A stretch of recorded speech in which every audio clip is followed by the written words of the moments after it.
Now, everyone's writing process is different. For me, I have to outline. Outlining is so important because I need a roadmap.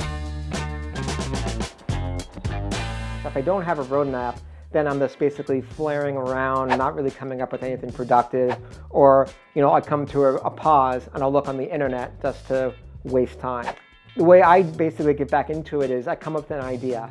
Let's take the graphic novel Tuskers, for example. I know the basic idea. You have an elephant, a baby elephant, that watches its family poached. So that's the first starting point.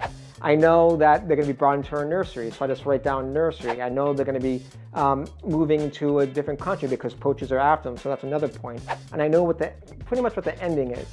So now I have 5 points on my roadmap that I now have to reach to. From there, I start by doing research. I read a lot, and anytime I read something that intrigues me or is an interesting bit, I copy it and I paste it into somewhere in that roadmap where I think it would fit. And so by the end of doing my research, I have this basically roadmap with all these little facts or figures or little story ideas. And then, like a thread, I start weaving from beat to beat to beat, trying to make them make sense.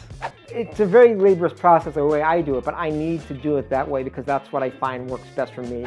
And I found that out only by writing all the time. When I first started writing, I didn't use a roadmap. I basically just free-flowed, and what would come would come. But I never got anything good out of that. I'd always basically fall short when it comes to the midpoint in Act 2 because I had no idea where I was going. And so I basically had 10 to 12 scripts that were half written, which was a big waste of time. So I found what worked for me through that process.